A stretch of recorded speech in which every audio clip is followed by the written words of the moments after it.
El sonido de la lluvia golpeando contra las ventanas del pequeño apartamento en el tercer piso era lo único que acompañaba a Rosa Méndez, mientras sostenía entre sus manos temblorosas la única herencia que su esposo le había dejado después de 42 años de matrimonio: una Biblia gastada con las esquinas dobladas y el lomo descosido que olía a humedad y tiempo.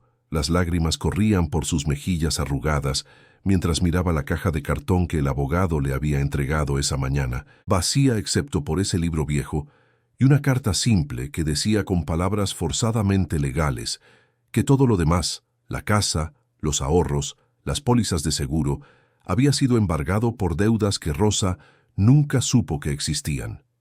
A sus 68 años, Rosa se encontraba completamente sola en un apartamento que no podría pagar más allá del próximo mes, con artritis en las manos que le impedía trabajar como costurera y una pensión que apenas alcanzaba para comer una vez al día. Pero ninguno de estos problemas le dolía tanto como la traición que sentía, porque Manuel, su Manuel, el hombre que había prometido cuidarla hasta el último día, le había dejado solo una Biblia, mientras aparentemente había gastado todo su dinero en algo que ella desconocía por completo. Rosa dejó la Biblia sobre la mesa de la cocina manchada y caminó hasta la ventana, observando la ciudad de Guadalajara extenderse bajo la lluvia de octubre. 42 años atrás, ella había llegado a esta ciudad desde un pueblo pequeño en Jalisco, llena de sueños y con Manuel tomándola de la mano, prometiéndole que construirían algo hermoso juntos, y lo habían hecho. O al menos eso pensaba Rosa. Habían criado 3 hijos en un hogar lleno de amor. Habían trabajado hombro con hombro en la pequeña ferretería que Manuel había heredado de su padre, y habían envejecido juntos con la certeza de que nunca estarían solos. Pero ahora, Manuel llevaba 3 meses enterrado en el panteón municipal, y Rosa estaba descubriendo que todo lo que creía saber sobre su vida había sido una mentira cuidadosamente construida. Las deudas habían aparecido como fantasmas después del funeral, facturas de hospitales privados que Rosa nunca había visitado, préstamos de bancos que ella nunca había autorizado, hipotecas sobre propiedades que supuestamente tenían, pero que resultaron vendidas años atrás. El abogado, un hombre joven con traje barato y mirada compasiva, le había explicado que legalmente ella no era responsable de esas deudas, pero que tampoco tenía derecho a nada, porque Manuel había puesto todo a nombre de una empresa que ahora estaba en bancarrota. Saliste de la ventana y volvió a la mesa donde la Biblia descansaba como un reproche silencioso. La tomó nuevamente, sintiendo el peso del cuero desgastado, y la abrió sin ninguna expectativa particular, solo por el hábito de 40 años de leer las Escrituras cada noche antes de dormir. La Biblia se abrió naturalmente en el libro de Proverbios, donde Manuel siempre dejaba un separador de tela roja que Rosa misma había cosido décadas atrás. Pero esta vez, cuando Rosa pasó la mano sobre las páginas amarillentas, sintió algo extraño bajo sus dedos, un grosor que no debería estar ahí, una irregularidad en el papel que la hizo detenerse. Con cuidado casi reverente, Rosa acercó la página a sus ojos y notó que el borde estaba ligeramente despegado del lomo, como si alguien hubiera trabajado meticulosamente para separarlo sin romperlo. Su corazón comenzó a latir más rápido, y aunque no sabía exactamente qué esperaba encontrar, Rosa supo en ese momento que su vida estaba a punto de cambiar de una forma que nunca podría haber imaginado. Rosa caminó hasta el cajón donde guardaba sus anteojos de lectura y una pequeña lupa que usaba para sus trabajos de costura más delicados. De vuelta en la mesa, bajo la luz amarillenta de la lámpara del techo, examinó la Biblia con una atención que no le había prestado en años. Efectivamente, en el libro de Proverbios, específicamente en el capítulo 31, que hablaba sobre la mujer virtuosa, verso que Manuel le había hecho leer incontables veces a lo largo de su matrimonio, había algo oculto entre las páginas. Con manos temblorosas por la artritis y la anticipación, Rosa comenzó a separar cuidadosamente el papel del lomo. El pegamento viejo cedió fácilmente, y pronto Rosa estaba mirando un pequeño compartimento que alguien, presumiblemente Manuel, había creado vaciando las páginas interiores del libro sagrado. Dentro del compartimento había un sobre amarillento, doblado varias veces para que cupiera en el espacio estrecho. Rosa lo sacó con cuidado, sintiendo que estaba profanando algo sagrado, pero incapaz de detenerse. El sobre no tenía nada escrito en el exterior, solo estaba sellado con cera roja que se había agrietado con el tiempo. Cuando Rosa lo abrió, encontró tres cosas que la dejaron sin aliento. Una carta escrita con la letra temblorosa de Manuel, que ella reconocería en cualquier parte, una llave pequeña de bronce con un número grabado, y una fotografía en blanco y negro tan vieja que los bordes se estaban desintegrando. La fotografía mostraba a un Manuel mucho más joven, quizás de 25 o 30 años, de pie frente a un edificio que Rosa no reconocía. Pero lo que la hizo temblar no fue ver a su esposo joven, sino la mujer que estaba a su lado en la fotografía, una mujer hermosa de cabello oscuro y sonrisa radiante que sostenía en sus brazos a un bebé envuelto en una manta blanca.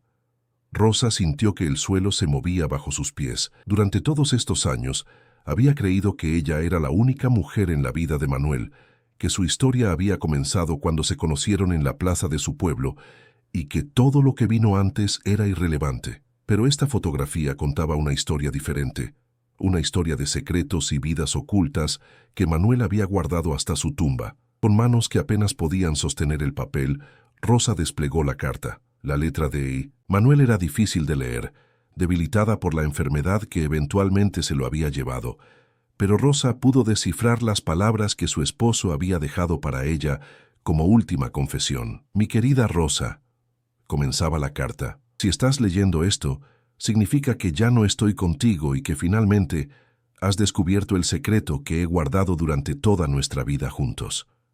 Sé que no tengo derecho a pedirte perdón. Sé que lo que hice fue imperdonable, pero necesito que entiendas la verdad antes de que sea demasiado tarde.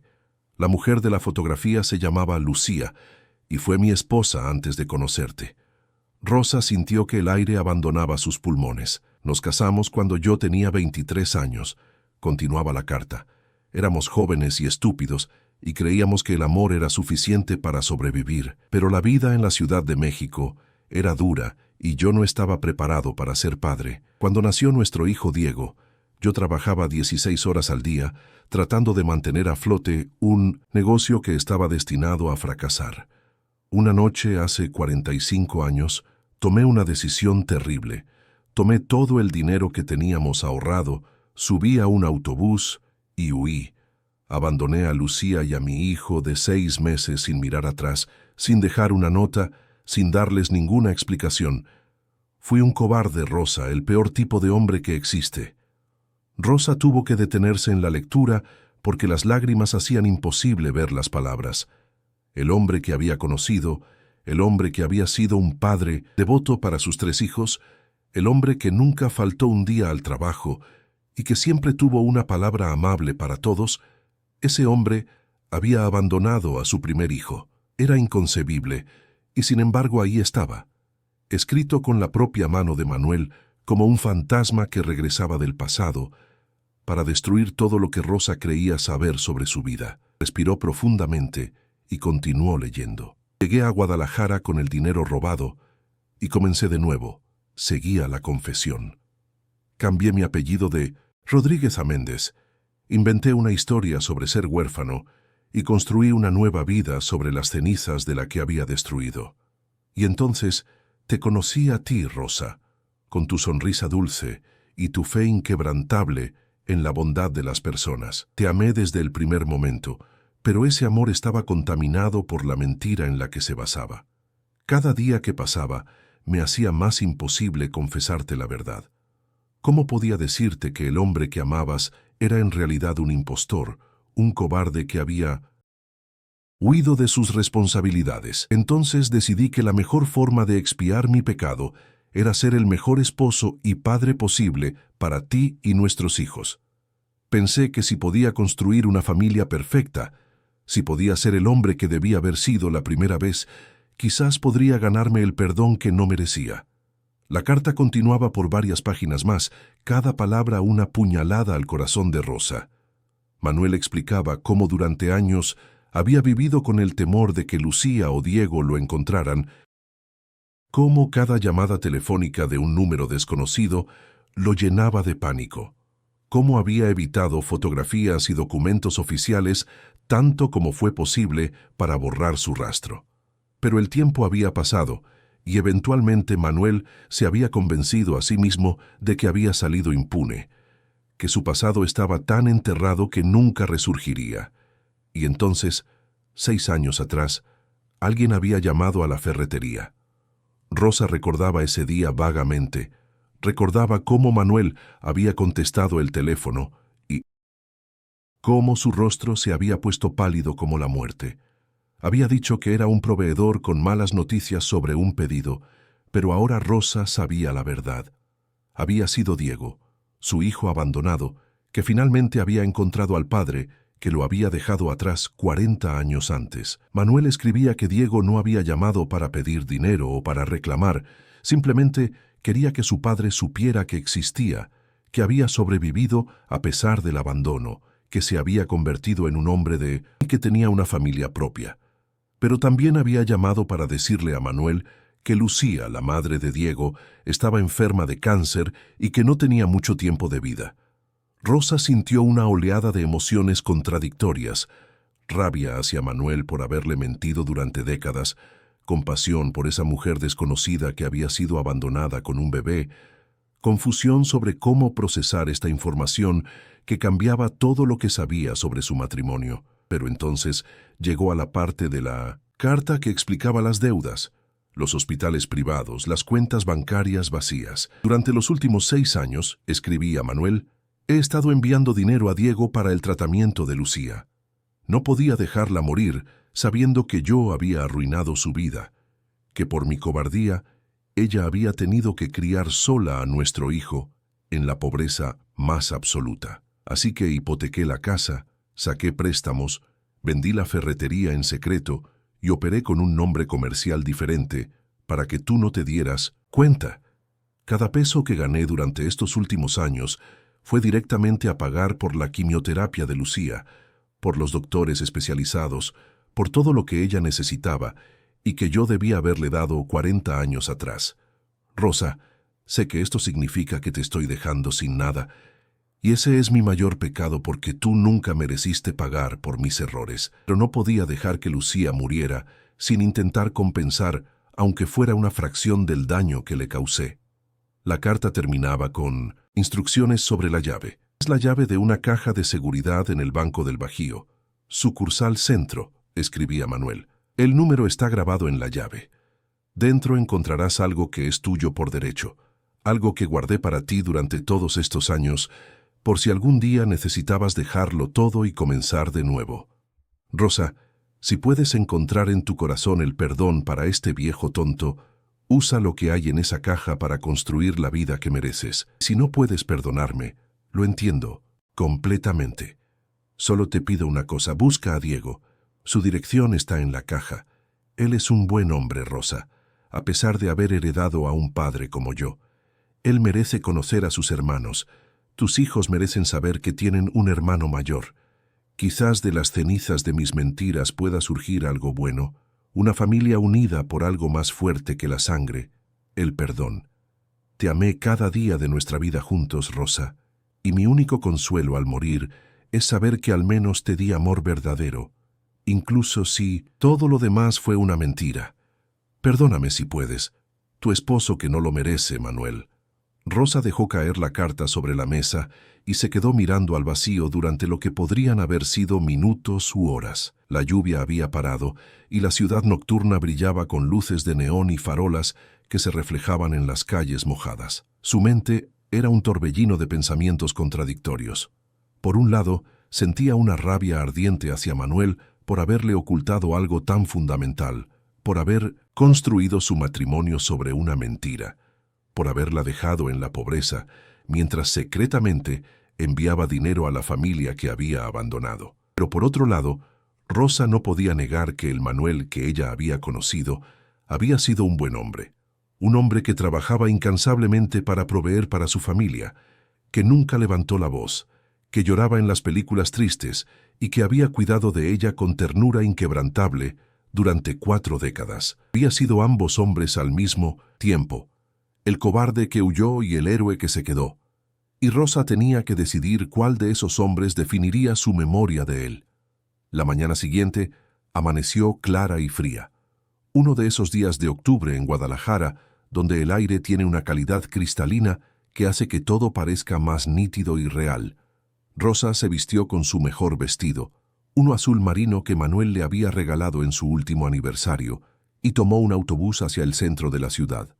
La llave de bronce pesaba en su bolso como un ancla, recordándole constantemente que estaba a punto de descubrir otro pedazo del rompecabezas que había sido su vida. El Banco del Bajío era un edificio colonial hermoso en pleno centro histórico, con sus paredes de cantera rosa y sus arcos que hablaban de una época más elegante.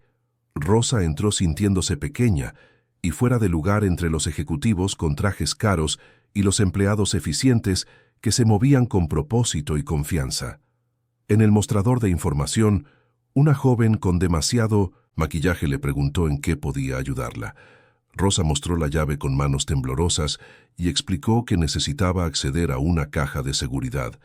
La joven la miró con una mezcla de curiosidad y sospecha, como si Rosa fuera demasiado pobre para tener algo valioso guardado en un banco como ese. Pero eventualmente la dirigió a un gerente de cuenta que la llevó a través de varias puertas de seguridad hasta llegar a una bóveda subterránea. La caja de seguridad era pequeña, una de las del nivel más bajo que apenas costaba unos pesos al año mantener. El gerente usó su llave maestra y Rosa usó la llave de bronce, y cuando la caja se abrió, Rosa contuvo el aliento. Dentro había varios sobres de papel manila, todos cuidadosamente etiquetados con la letra de Manuel. Rosa los sacó todos y los colocó sobre la pequeña mesa privada que el banco proporcionaba para estos momentos. El primer sobre estaba marcado como «Para Rosa, emergencia», y cuando lo abrió, encontró fajos de billetes americanos, dólares cuidadosamente guardados en bolsas plásticas. Rosa contó con dedos torpes y descubrió que había exactamente $50,000. Una fortuna para alguien como ella, más dinero del que había visto junto en toda su vida. Manuel había estado guardando este dinero durante años, probablemente desde antes de que comenzara a enviar fondos a Diego, manteniéndolo como un seguro para Rosa en caso de que todo lo demás fracasara. Lloró entonces, no sabía si de alivio o de tristeza, pero las lágrimas venían de un lugar profundo, que ella no sabía que existía. El segundo sobre contenía documentos, escrituras de propiedades que Rosa no conocía. Al examinarlos más de cerca, descubrió que Manuel había comprado a lo largo de los años varios terrenos pequeños en las afueras de Guadalajara, lugares que en ese momento no valían mucho, pero que con el crecimiento de la ciudad se habían vuelto extremadamente valiosos. Había notas de Manuel adjuntas explicando que estos terrenos estaban a nombre de un fideicomiso del cual Rosa era la única beneficiaria, que él había estructurado todo, de manera que estas propiedades no pudieran ser tocadas por acreedores o demandas legales. Rosa no entendía completamente todos los términos legales, pero entendía lo suficiente para saber que Manuel había estado protegiéndola, construyendo un nido secreto de seguridad financiera, incluso mientras agotaba todos los demás recursos para pagar por la expiación de sus pecados pasados. Había sido meticuloso, cuidadoso, asegurándose de que, sin importar qué pasara, Rosa nunca quedaría completamente desamparada. Era un acto de amor calculado, imperfecto, pero profundamente sincero. El tercer sobre era el que más le dolió abrir. Estaba marcado como Diego, mi hijo, y contenía todo lo que Manuel había guardado sobre su primer hijo a lo largo de los años. Había fotografías, docenas de ellas, mostrando a un niño que crecía sin su padre. Diego a los 2 años en un parque, Diego en su primera comunión con un traje demasiado grande, Diego adolescente con acné y una sonrisa tímida, Diego adulto graduándose de la universidad con su toga y birrete. Lucía aparecía en muchas de las fotos, envejeciendo gradualmente de la hermosa joven de la primera fotografía a una mujer de mediana edad con arrugas de preocupación y ojos cansados. Pero en todas las fotos, tanto Diego como Lucía sonreían, una sonrisa que hablaba de resiliencia, de una felicidad forjada a pesar de las circunstancias y no gracias a ellas. Rosa se preguntó cómo Manuel había obtenido estas fotografías y entonces encontró una nota que explicaba que Diego se las había enviado durante sus conversaciones secretas de los últimos años, compartiendo una vida que debió haber incluido a Manuel desde el principio, pero que se había construido hermosamente sin él. También había cartas, docenas de cartas que Diego le había escrito a Manuel durante los últimos 6 años. Rosa las leyó todas, sentada en esa pequeña habitación del banco mientras las horas pasaban sin que ella se diera cuenta. Las cartas contaban la historia de un hombre que había crecido preguntándose por qué su padre lo había abandonado, que había luchado con problemas de identidad y abandono, que había cometido errores y tomado malos caminos antes de finalmente encontrar su propio camino. Diego escribía sobre cómo Lucía nunca había hablado mal de Manuel a pesar de todo, cómo ella siempre le había dicho que su padre debía haber tenido sus razones, que el amor a veces no es suficiente para vencer el miedo y la desesperación. Diego escribía sobre su propia familia, una esposa llamada Carmen y 2 hijos, Mateo y Sofía, que llevaban en sus venas la sangre de Rosa sin saberlo. Escribía sobre su trabajo como maestro de escuela primaria, sobre cómo había dedicado su vida a ayudar a niños que venían de familias rotas, porque entendía su dolor. Y escribía sobre el perdón, sobre cómo después de años de terapia y trabajo personal, había llegado a un lugar donde podía perdonar al padre que nunca conoció, no porque Manuel lo mereciera, sino porque Diego necesitaba liberarse del peso del abandono. Las últimas cartas eran las más difíciles de leer. Diego escribía sobre la enfermedad de Lucía, sobre cómo el cáncer la estaba consumiendo lentamente y cómo cada tratamiento la dejaba más débil que el anterior. Escribía sobre las conversaciones que había tenido con su madre sobre Manuel, sobre cómo Lucía había confesado finalmente que nunca dejó de amarlo, que durante todos estos años había guardado la esperanza de que algún día Manuel regresaría y explicaría por qué se había ido. Pero el tiempo había pasado, y esa esperanza se había transformado en resignación y eventualmente en una especie de paz, que solo viene cuando finalmente dejas ir algo que nunca fue realmente tuyo. Diego escribía que los tratamientos habían funcionado, que Lucía estaba en remisión, que los doctores decían que tenía una buena oportunidad de sobrevivir, y escribía su gratitud hacia Manuel, hacia este padre fantasma que había aparecido en los últimos momentos para hacer lo que debió haber hecho 40 años atrás. La última carta estaba fechada 3 semanas antes de la muerte de Manuel y decía simplemente: «Papá, gracias por darnos esta oportunidad de conocerte, aunque sea a través de cartas y conversaciones telefónicas. Mamá dice que te perdona. Yo también te perdono. Ojalá hubieras tenido el coraje de presentarnos a tu otra familia.